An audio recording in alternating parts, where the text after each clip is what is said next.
Hey everyone, it's Paul Grossman, the Dark Arts Wizard, and today I'm going to be showing you how to use record and playback to learn a brand new language.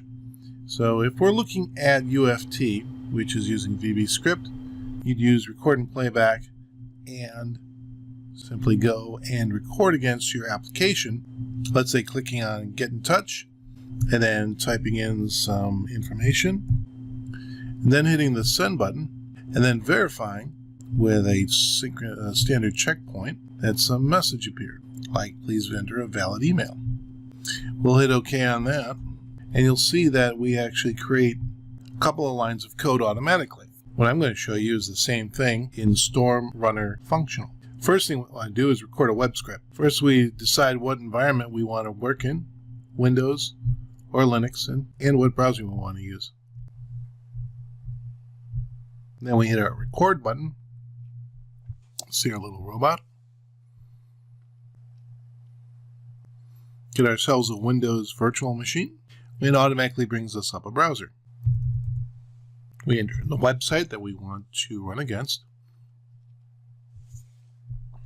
and then perform our actions.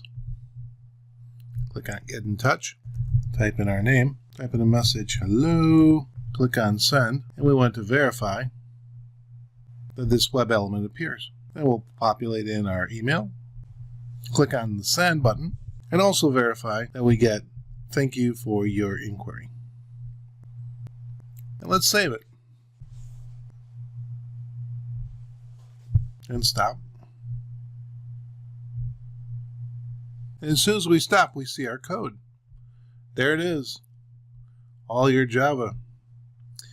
And if you're wondering how to build an object, notice there's no XPath involved in this. Nice descriptive stuff though. We do know that this is going to say Get in Touch, and it's going to be a link because our tag name is A.